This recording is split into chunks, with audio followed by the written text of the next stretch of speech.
Hello नमस्कार साथियों, स्वागत है आप सभी का आपके अपने यूट्यूब चैनल पर। आज का जो हमारा टॉपिक रहने वाला है वो रहने वाला ईवीएस का त्यौहार टॉपिक रहने वाला है। इससे पहले हम लोगों ने 8 से 10 अपने चैप्टर कंप्लीट कर लिए हैं। आज ये जो चैप्टर है ये हमारा 10वां या फिर 11वां चैप्टर होगा। अगर आप लोगों ने पिछले चैप्टर्स नहीं देखे तो ज़रूर देखेगा, क्योंकि हम लोग कर रहे हैं एनसीईआरटी बेस्ड अपनी थ्योरी की क्लासेस। यहाँ से आपको 15 से 20 क्वेश्चन देखने को मिलने वाले हैं आपके एग्जाम में। एग्ज़ाम की बात की जाए तो एग्ज़ाम अभी आपका कन्फर्म नहीं हो पाया है, दिसंबर में होगा या फिर जनवरी में होगा, ऑफलाइन होगा या फिर ऑनलाइन होगा, क्योंकि अभी तक जो आपका सीबीएसई बोर्ड है वो अभी तक फंसा हुआ पड़ा है इस चीज़ में कि जिस एजेंसी से ये लोग पेपर करवाते हैं अपना, जैसे कि टीसीएस है, एसएससी ने अपना जो है फॉर्म निकाल दिया। आप लोगों को पता भी होगा कि 20,000 फॉर्म एसएससी ने निकाले हैं, जिसका एग्ज़ाम करवाना है किसको, टीसीएस को करवाना है। तो दिसंबर में काफ़ी दिक्कतें आ रही हैं, मतलब कि टीसीएस को भी दिक्कत आ रही है कि स्लॉट मिलेंगे या फिर नहीं मिलेंगे। इसी चक्कर में आपका एग्ज़ाम जो है वो लेट हो रहा है। अभी तक हो सकता है कि दिसंबर में ही आपका एग्ज़ाम हो जाए, लेकिन अभी तक ये कन्फर्मेशन नहीं आई है, मतलब किसी भी प्रकार की नोटिफिकेशन आपके सामने अभी तक नहीं आई है जिससे एक चीज़ कन्फर्म हो सके। और रही पढ़ाई करने की बात, तो पढ़ाई तो करनी ही पड़ेगी, क्योंकि अगर पढ़ाई नहीं करेंगे और एग्ज़ाम दिसंबर में करवा लिया गया तो फिर आपका एग्ज़ाम कैसा जाएगा ये तो आपको भी पता, और सबको पता होता है कि अगर बिना पढ़े हुए आप एग्ज़ाम में बैठ जाएंगे तो कितने क्वेश्चन कर पाएंगे। तो एग्ज़ाम दिसंबर में हो, जनवरी में हो, फरवरी में हो, जब भी हो, हमें अपनी तैयारी पूरी रखनी है। तो चलिए शुरू करते हैं आज की क्लास। आज का टॉपिक है त्यौहार। यहाँ से आते हैं 2 से 3 क्वेश्चन हर एग्ज़ाम में आएंगे, चाहे सीटेट का हो, चाहे किसी भी स्टेट के टेट का आपका एग्ज़ाम हो, या फिर अदर कोई भी कंपटीशन का एग्ज़ाम हो। यहाँ से क्वेश्चन जरूर देखने को आपको मिलते हैं जीके जीएस के पोर्शन में। अगर सीटेट की बात की जाए तो सीटेट में पूछा जाता है, ये ईवीएस के टॉपिक में पूछे जाते हैं यहाँ से क्वेश्चंस। लिखा है चावल फसल कटाई पर आसाम में बिहू त्यौहार मनाया जाता है। आसाम में बिहू त्यौहार कब मनाया जाता है, क्वेश्चन डायरेक्ट बनता है। तो आपको याद रखना है, ये जब चावल की कटाई की जाती है आसाम में तब मनाया जाता है बिहू फेस्टिवल या फिर बिहू त्यौहार। तो आप लोग इसको याद रखिएगा, बहुत ही इंपॉर्टेंट क्वेश्चन यहाँ से बनेंगे बिहू से संबंधित। और हम बिहू के बारे में जितनी भी जानकारी है इनको बहुत डिटेल में पढ़ेंगे। आप लोग अपने नोट्स भी बना सकते हैं। चावल फसल कटाई पर आसाम में बिहू त्यौहार या फिर बिहू पर्व मनाया जाता है। आगे देखते हैं। अगला पॉइंट लिखा है बोरा आसाम में खाए जाने वाले चावल की एक किस्म है। कौन सी किस्म है? बोरा, जिसका नाम क्या है बोरा, जो कि आसाम में बहुतायत मात्रा में खाया जाता है बोरा चावल। लिखा है बोरा चावल मुख्य रूप से ग्रीष्म ऋतु में असम में उगाया जाता है। किस ऋतु में उगाया जाता है? ग्रीष्म जो ऋतु होती है यानी कि गर्मी की ऋतु में बोरा चावल असम में उगाया जाता है, क्योंकि वहाँ उचित कृषि जलवायु और ऋतु भिन्नता है जो बोरा चावल को उगाने के लिए आवश्यक है। असम में बोरा चावल का पारंपरिक महत्व है, इसे मुख्य रूप से बिहू के मौके पर खाया जाता है। असम में ये फेमस क्यों है बोरा चावल, को इसे पता होने चाहिए कि बोरा चावल क्यों फेमस है। इसलिए ये चावल जो है फेमस है क्योंकि वो जुड़ा हुआ है बिहू पर्व से, क्योंकि जब बिहू का त्यौहार होता है तब इसी चावल पका करके वहाँ पर खाया जाता है। किसको? बोरा चावल को, इसीलिए इसका महत्व है। और क्वेश्चन भी बोरा चावल से कई बार बन चुके हैं कि बोरा चावल कहाँ पर खाया जाता है, तो आप लोग याद रखेंगे ये खाया जाता है आसाम में। और कब खाया जाता है? जब बिहू पर्व होता है तब ये पका करके खाया जाता है बोरा चावल। आगे देखते हैं। आपके सामने देखिए पिक्चर लगी हुई है बोरा चावल की, यहाँ पे लिखा है बोरा राइस।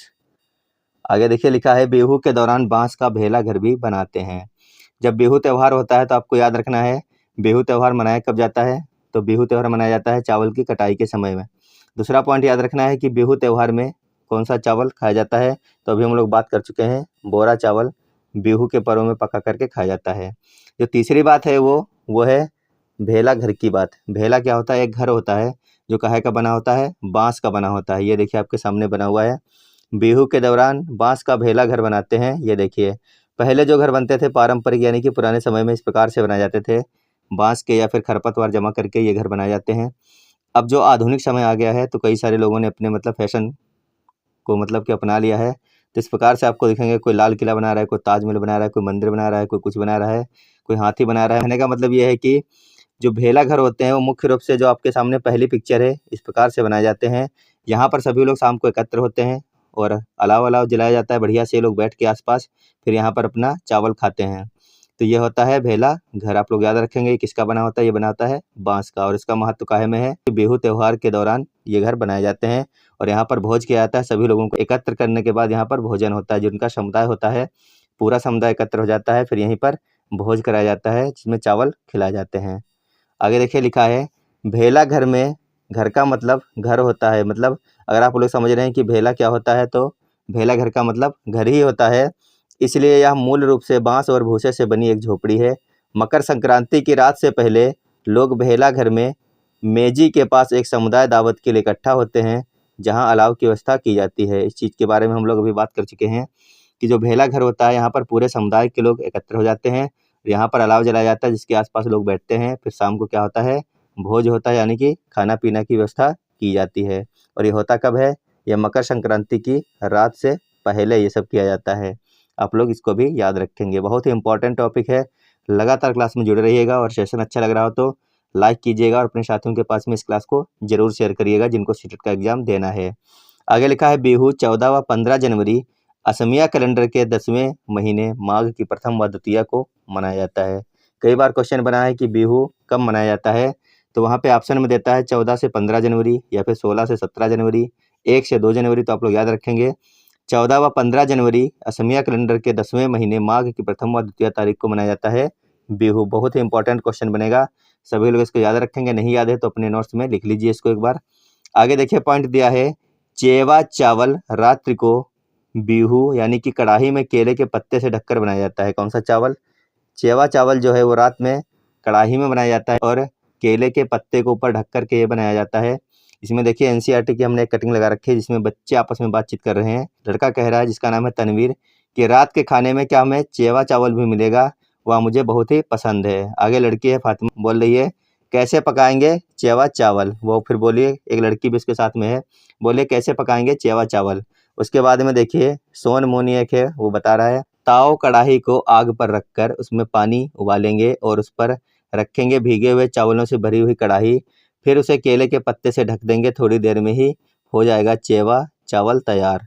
तो ये आपकी एनसीईआरटी बुक में दिया गया है चेवा चावल के बारे में। यहाँ से क्वेश्चन आपका डायरेक्ट बन सकता है क्योंकि जो भी चीज़ एनसीईआरटी बुक में दी गई है वहाँ से क्वेश्चन बनना तय होता है और अधिकतर बनते भी हैं क्वेश्चन। तो आपको एक चीज़ और याद रखनी है कि ताव जो है वो एक कढ़ाई का नाम, ये देखिए ऊपर लिखा है ताव कढ़ाई। क्या लिखा है, ताव कढ़ाई। आसाम में वो क्या है, कढ़ाई से लिया जाता है और इसी ताव कढ़ाई में ही क्या पकाए जाते हैं, चेवा चावल पकाए जाते हैं जो कि वहाँ पर भोजन में रात्रि में दिए जाते हैं। और क्या दिया जाता है, बोरा चावल, चेवा चावल, ये सब क्या है रात्रि में भोजन के रूप में खाए जाते हैं। कहाँ पर, आसाम में, जब बिहू त्यौहार मनाया जाता है तब। और ये मनाया कब जाता है, ये 14 व 15 जनवरी को मनाया जाता है। असमिया कैलेंडर के 10वें महीने माघ की प्रथमा व द्वितीया को मनाया जाता है। आप लोग इसको याद रखेंगे, काफ़ी इंपॉर्टेंट क्वेश्चन बनेंगे। आगे देखिए लिखा है ताव एक असमिया शब्द है जो कढ़ाई का नाम है। किसका नाम है, ताव कढ़ाई का नाम है। यहाँ से क्वेश्चन बन चुका है एक बार आपके एग्जाम में कि ताव जो है वो एक असमिया शब्द है, इसका अर्थ क्या होता है, तो इसका अर्थ होता है कढ़ाई। आप लोग इसको याद रखेंगे। आगे कुछ त्योहारों के नाम दिए गए हैं और इसका महत्व दिया गया है कि ये क्यों मनाए जाते हैं, इसका क्या महत्व है। देखिए त्योहार का नाम है एक पोंगल। क्या है, पोंगल जो है वो तमिलनाडु में फसल की कटाई पर मनाया जाता है, पोंगल। आगे देखिए लिखा है वैशाखी। वैसाखी पंजाब में फसल की कटाई पर मनाया जाता है। उसके बाद लिखा है लोहरी। लोहरी पंजाब की फसल कटाई पर मनाया जाता है। उसके बाद लिखा है बिहू। बिहू के बारे में हम लोग बहुत अच्छी तरीके से बात कर चुके हैं कि बिहू 14 व 15 जनवरी को मनाया जाता है और इसके दौरान ये लोग कई सारे कार्यक्रम करते हैं और बोरा चावल, चेवा चावल, इनको ये लोग खाते हैं अपने भोजन के रूप में, चावलों को खाते हैं भोजन के रूप में। तो बिहू के बारे में बहुत अच्छी तरीके से हम लोग बात कर ही चुके हैं और इतनी देर से बिहू के बारे में बात कर रहे थे जो कि कहाँ मनाया जाता है, आसाम में मनाया जाता है जब चावल की फसल की कटाई होती है तब। तो इसको आप लोगों को याद करने की ज़रूरत नहीं होगी, अब आपको याद ही हो गया होगा कि आसाम में बिहू त्यौहार कब मनाया जाता है, 14 से 15 जनवरी में मनाया जाता है। जब चावल की कटाई की जाती है उस दौरान मनाया जाता है। आगे देखते हैं, अब इनके बारे में थोड़ी थोड़ी जानकारी लेंगे, पोंगल, वैशाखी और लोहरी के बारे में। देखिए आपके सामने पोंगल के बारे में जानकारी दी गई। लिखा है पोंगल तमिल हिंदुओं का एक प्रमुख त्यौहार है। यह प्रतिवर्ष 14 से 15 जनवरी को मनाया जाता है। इसकी तुलना नवान्न से की जाती है जो फसल की कटाई का उत्सव होता है। आगे लिखा है पोंगल का तमिल में अर्थ उफान या विप्लव होता है। पारंपरिक रूप से ये संपन्नता को समर्पित त्यौहार है जिसमें समृद्धि लाने के लिए वर्षा, धूप तथा खेतिहर मवेशियों की आराधना की जाती है। इस पर्व का इतिहास कम से कम 1000 साल पुराना है तथा इसे तमिलनाडु के अलावा देश के अन्य कई भागों जैसे श्रीलंका आदि देशों में भी मनाया जाता है।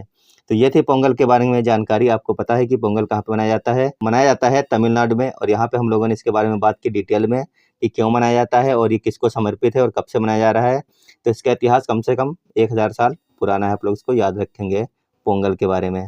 अब मनाया कब जाता है, 14 से 15 जनवरी को ये भी मनाया जाता है।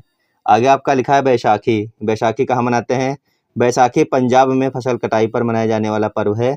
बैसाखी के बारे में जानकारियाँ लेते हैं। देखिए लिखा है, बैसाखी के दिन सिख समुदाय के लोग गुरुद्वारे में विशेष उत्सव मनाते हैं, क्योंकि इस दिन सिख धर्म के 10वें और अंतिम गुरु गोविंद सिंह जी ने 13 अप्रैल 1699 में आनंदपुर साहिब में मुगलों के अत्याचारों से मुकाबला करने के लिए खालसा पंथ की स्थापना की थी। साथ ही गोविंद सिंह ने गुरुओं की वंशावली को समाप्त कर दिया था। आपको ये चीज़ याद भी रखनी है। इसके साथ साथ में देखिए, अगर किसी चीज़ के बारे में आप डिटेल में पढ़ रहे हैं तो आपको भूल भी अगर आप रहे हैं किसी भी चीज़ को एग्जाम के समय में, तो भी आपको थोड़ी बहुत चीज़ें याद रहती हैं। और अगर आप किसी चीज़ को शॉर्ट फॉर्म में याद करके जा रहे हैं, ट्रिक के माध्यम से याद करके जा रहे हैं और आपके दिमाग से ट्रिक निकल गई, तो आप कुछ भी याद नहीं कर पाएंगे। इसीलिए हम बैसाखी हो गया, पोंगल हो गया या फिर अन्य कोई भी आपके त्यौहार के बारे में डिटेल में जानकारी हम लोग ले रहे हैं, क्योंकि अभी आपकी एग्जाम की डेट कोई आई नहीं है जो हमको जल्दी जल्दी कुछ चीज़ पढ़नी पड़े। जल्दी जल्दी जब भी पढ़ना रहेगा तो हम लोग अपनी प्रैक्टिस कर लेंगे डायरेक्ट MCQ क्वेश्चन के माध्यम से। तो यहाँ पर आपको ये सारी चीज़ें याद रखनी बहुत ही इंपॉर्टेंट हैं, सारी की सारी चीज़ें। आगे देखिए, आपका पर्व लिखा है लोहरी। पंजाब की फसल कटाई पे मनाया जाता है लोहरी पर्व। बिहू के बारे में हम लोग जानकारी कर चुके हैं, तो हम यहाँ पे लेंगे लोहरी के बारे में। लिखा है, लोहड़ी उत्तर भारत का एक प्रसिद्ध त्यौहार है। कहाँ का पर्व है लोहरी? लोहरी कहाँ का पर्व है? उत्तर भारत का एक प्रसिद्ध त्यौहार है। यह मकर संक्रांति के एक दिन पहले मनाया जाता है। मकर संक्रांति की पूर्व संध्या पर इस त्यौहार का उल्लास रहता है। रात्रि में खुले स्थान में परिवार और आस पड़ोस के लोग मिलकर आग के किनारे घेरा बनाकर बैठते हैं। ये देखिए आपके सामने एक पिक्चर लगी हुई है। यहाँ पर देखिए आप लोग, आग जलाई गई है, उसके सामने घर के लोग या फिर परिवार के लोग बैठे हैं और अपना कार्यक्रम कर रहे हैं। तो आपको याद रखना है, लोहड़ी कहाँ पे मनाई जाती है? उत्तर भारत में मनाई जाती है लोहड़ी। आगे चलते हैं, आगे लिखा है, आगे कुछ देखिए राज्य दिए गए हैं और उसके आगे उसके नृत्य के बारे में दिया गया। जैसे कि आसाम का कौन सा नृत्य है? बिहू नृत्य है। कर्नाटक का कौन सा है? यक्षगान है। केरल का कौन सा है? कथकली है। उत्तर भारत में कौन सा प्रसिद्ध है? कथक और होली नृत्य। सबसे ज़्यादा बार पूछा गया है कथक के बारे में, क्योंकि ये चीज़ जो है बहुत कन्फ्यूजन मतलब कि क्रिएट कर देती लोगों के सामने है।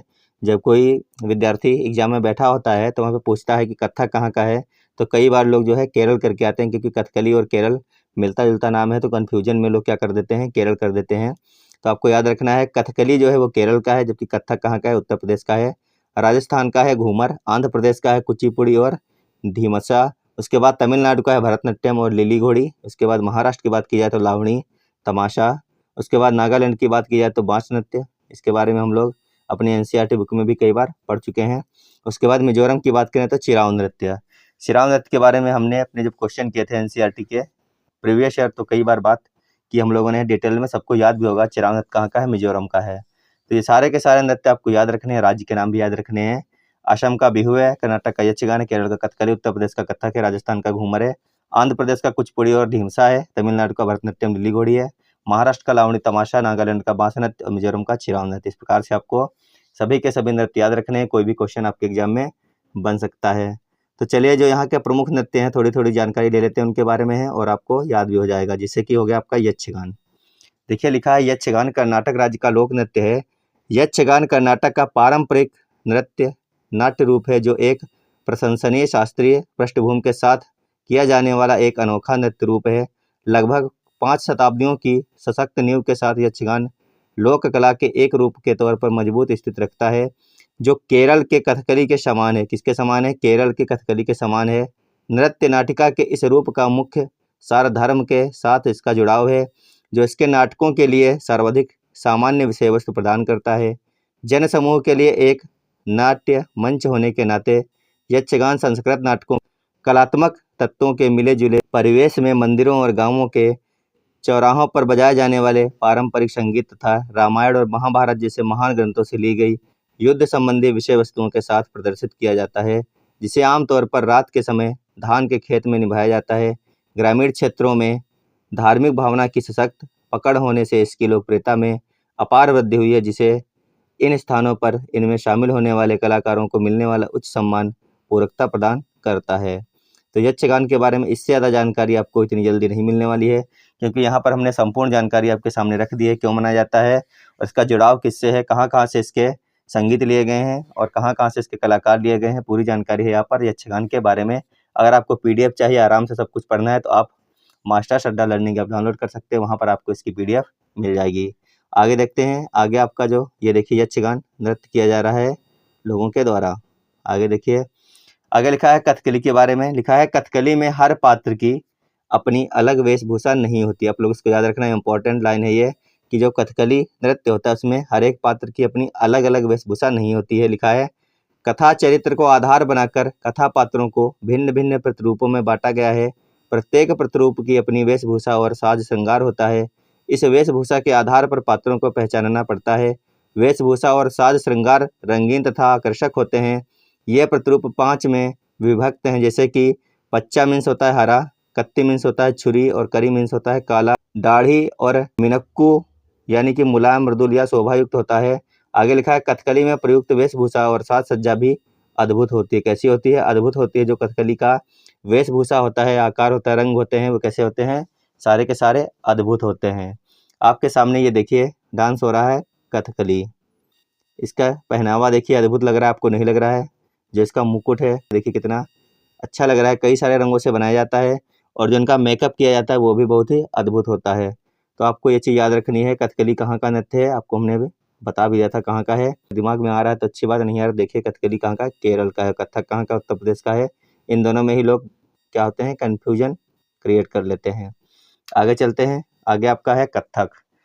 ये देखिए ये कहाँ का है? उत्तर भारत का या फिर उत्तर प्रदेश का भी आप इसको कह सकते हैं। उत्तर भारत या फिर उत्तर प्रदेश का क्या है? कथक। लिखा है कथक नृत्य उत्तर भारतीय शास्त्रीय नृत्य है। कहने का मतलब क्या है? कथा कहे सो कथक कहलाए। कथक शब्द का अर्थ कथा को नृत्य रूप से कथन करना है। प्राचीन काल में कथक को कुशीलव के नाम से जाना जाता था। यह बहुत प्राचीन शैली है क्योंकि महाभारत में भी कथक का वर्णन है। कहाँ पे इसका वर्णन किया गया है? महाभारत में भी कथक का वर्णन किया गया है। आगे लिखा है मध्यकाल में इसका संबंध कृष्ण कथा और नृत्य से था। मुसलमानों के काल में यह दरबार में भी किया जाने लगा। वर्तमान समय में पद्मश्री डॉक्टर पुरु दधीच श्रेष्ठ कथक गुरुजन हैं।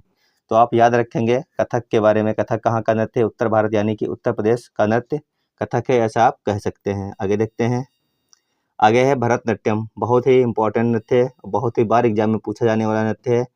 तो आप लोग देखिए इसके बारे में लिखा है भरतनाट्यम या फिर शाधिरट्टम मुख्य रूप से दक्षिण भारत की शास्त्रीय नृत्य शैली है। इस नृत्य कला में भावम, रागम और तालम इन 3 कलाओं का समावेश होता है।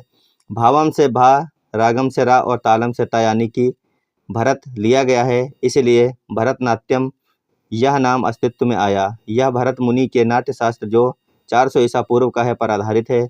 वर्तमान समय में इस नृत्य शैली का मुख्य रूप से महिलाओं द्वारा अभ्यास किया जाता है। इस नृत्य शैली के प्रेरणा स्रोत चिदम्बरम के प्राचीन मंदिर की मूर्तियों से आते हैं। तो ये भी पॉइंट आप लोग याद रख सकते हैं भरतनाट्यम के बारे में। ये देखिए आपके सामने जो नृत्य ये है भरतनाट्यम, ऐसा है भरतनाट्यम नृत्य इस प्रकार से किया जाता है। ये देखिए पहनावा और किस प्रकार से किया जाता है ये भी आप देख सकते हैं। आगे अब हम लोग करने वाले हैं क्वेश्चन आंसर। तो चलिए फटाफट आंसर कीजिए सभी लोग। क्वेश्चन नंबर 1 का लिखा है बिहू त्यौहार किस राज्य में मनाया जाता है? अभी हम लोग बात कर चुके हैं, तो सभी लोग बताइए बिहू त्यौहार किस राज्य में मनाया जाता है? असम, नागालैंड, अरुणाचल प्रदेश या फिर इनमें से कोई भी नहीं।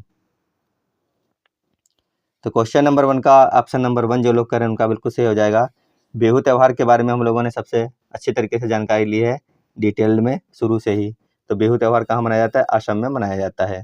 आगे देखिए अगला प्रश्न लिखा है ताओ एक असमिया शब्द है जिसका शाब्दिक अर्थ क्या होता है? सभी लोग बताइए एक बार। ताओ एक असमिया शब्द है जिसका शाब्दिक अर्थ क्या होता है? कड़ाही, चम्मच, पत्ता या फिर केला। तो क्वेश्चन नंबर 2 के लिए ऑप्शन नंबर 1 बिल्कुल सही हो जाएगा। ताव एक असमिया शब्द है जिसका शाब्दिक अर्थ होता है कड़ाही। क्या होता है? कड़ाही। अगला क्वेश्चन है आपका असम में फसल कटाई पर बिहू त्यौहार कब मनाया जाता है? सभी लोग बताएंगे। जब असम में फसल की कटाई होती है तो बिहू त्यौहार कब मनाया जाता है? मार्च में, अगस्त में, जनवरी में या फिर दिसंबर में? तो जो लोग लगातार क्लास में जुड़े थे शुरू से लेकर के अंतिम तक उनको पता होगा कि हम लोगों ने अभी बात की थी कि 14-15 जनवरी को मनाया जाता है कौन सा? बिहू। असम में जो मनाया जाता है यानी जनवरी में मनाया जाएगा। तो ऑप्शन नंबर 3 बिल्कुल सही हो जाएगा। क्या हो जाएगा? जनवरी इसका बिल्कुल सही आंसर है, ऑप्शन नंबर 3। आगे देखिए लिखा है पोंगल त्यौहार भारत के किस राज्य में फसल कटाई पर मनाया जाता है? बहुत अच्छा क्वेश्चन है और कई बार इस प्रकार के क्वेश्चन आपको आपके एग्जाम में देखने को मिलते हैं। तो फटाफट आंसर करिए सभी लोग। पोंगल त्यौहार भारत के किस राज्य में फसल कटाई पर मनाया जाता है? क्वेश्चन नंबर 4 का सभी लोग आंसर करेंगे एक बार। कहाँ का त्यौहार है आप लोग बताएंगे कमेंट बॉक्स में। पोंगल त्यौहार भारत के किस राज्य में फसल कटाई पर मनाया जाने वाला त्यौहार है? कर्नाटक, तमिलनाडु, मध्य प्रदेश या फिर आंध्र प्रदेश? तो सभी लोग कमेंट बॉक्स में कमेंट करके बताएंगे क्वेश्चन नंबर 4 का सही आंसर क्या रहने वाला। देखते हैं आप लोगों को याद भी हुआ है फिर नहीं हुआ है। आगे आपका है क्वेश्चन नंबर 5, फसल की कटाई पर बैसाखी त्यौहार भारत के किस राज्य में मनाया जाता है। सभी लोग बताइए एक बार, बैसाखी त्यौहार भारत के किस राज्य में मनाया जाता है फसल की कटाई पर। पंजाब में, गुजरात में, राजस्थान में, फिर उड़ीसा में। क्वेश्चन नंबर 5 का सभी लोग आंसर करेंगे एक बार। इस क्वेश्चन का जो सही आंसर हो जाएगा वो जाएगा ऑप्शन नंबर 1। फसल की कटाई पर बैसाखी त्यौहार भारत में कहाँ पे मनाया जाता है, पंजाब में मनाया जाता है। तो आप लोग इसको याद रखिएगा, पंजाब इसका सही आंसर हो जाएगा ऑप्शन नंबर 1। अगला आपका है क्वेश्चन, पोंगल त्यौहार कब मनाया जाता है। पोंगल के बारे में पूछ रहा है। जो त्यौहार है पोंगल, ये कब मनाया जाता है। जनवरी में मनाया जाता है, अगस्त में, दिसंबर में, फिर मार्च में। आंसर करिए एक बार सभी लोग क्वेश्चन नंबर 6 का। पोंगल त्यौहार कब मनाया जाता है, जनवरी, अगस्त, दिसंबर या फिर मार्च। तो पोंगल त्यौहार मनाया जाता है जनवरी में। कब मनाया जाता है, जनवरी में मनाया जाता है पोंगल त्यौहार। सभी लोग याद रखिएगा, ऑप्शन नंबर 1 बिल्कुल सही होगा, जनवरी। अगला क्वेश्चन है आपका, कथक किस राज्य का नृत्य है। अभी हम लोग बात कर चुके हैं कथक के बारे में। उत्तर भारत का नृत्य है ये कथक। तो बताइए कहाँ का हो जाएगा, उत्तर प्रदेश, केरल, कर्नाटक या फिर असम। हम लोग जब बात कर रहे थे तो हम आपको बता रहे थे उत्तर भारत का मतलब आप कथक को उत्तर प्रदेश से भी जोड़ सकते हैं, यानी ऑप्शन नंबर 1 इसका बिल्कुल सही हो जाएगा। क्या हो जाएगा, कथक जो है उत्तर प्रदेश का नृत्य है। तो सभी लोग इसको याद रखेंगे, उत्तर प्रदेश इसका सही आंसर है। अगला और अंतिम क्वेश्चन है क्वेश्चन नंबर 8, कथकली किस राज्य का नृत्य है। सभी लोग बताइए एक बार, कथकली किस राज्य का नृत्य है। एक है कथक, एक है कथकली, इन्हीं दोनों में कन्फ्यूजन होती है। और अभी हम लोग ऊपर कर चुके हैं उत्तर प्रदेश, तो आपकी कन्फ्यूजन हो गई होगी दूर और आप लोगों ने कर लिया होगा बिल्कुल सही आंसर। क्वेश्चन नंबर 8 का जो सही आंसर है वो जाएगा ऑप्शन नंबर 2। क्या जाएगा, कथकली है कहाँ का, केरल का। तो इन सभी के बारे में हम लोगों ने बहुत अच्छे तरीके से अपनी जानकारी ली है। अगर आपको क्लास अच्छी लगी हो तो वीडियो को जरूर लाइक करिएगा। सेशन से नए जुड़े हैं, आज पहली बार क्लास देख रहे हैं तो चैनल को सब्सक्राइब जरूर कर लीजिएगा, क्योंकि इस प्रकार की क्लासें और भी अच्छी क्लासें आने वाली हैं। तो आपको मिलेंगे अगली वीडियो में। जब तक आप लोग, अगर आपको इस क्लास की पीडीएफ चाहिए तो आप हमारा मास्टर शड्डा लर्निंग ऐप डाउनलोड कर सकते हैं। यहाँ पर आपको हमारी क्लास की पीडीएफ मिलने वाली हैं, और आपके जो प्रीवियस ईयर पेपर हैं जो आपको प्रैक्टिस करनी है साथ साथ में, वो भी आपको यहाँ पर बिल्कुल फ्री में मिल जाएंगे। और जिनको एनसीईआरटी किताब पढ़नी है, बुक्स पढ़नी है, वो भी यहाँ पर बिल्कुल फ्री में उपलब्ध हैं। और जिनको ज़रूरत हो, जो लोग लेना चाहते हैं, वो लोग नोट्स भी खरीद सकते हैं। यहाँ पर कई सारे सब्जेक्ट के नोट्स भी उपलब्ध हैं, किताब से भी कम कीमत पर। तो चलिए आपको मिलते हैं अगली क्लास में। जब तक आप लोग स्वस्थ रहिए, मस्त रहिए और अपनी तैयारी करते रहिएगा। धन्यवाद, बाय बाय।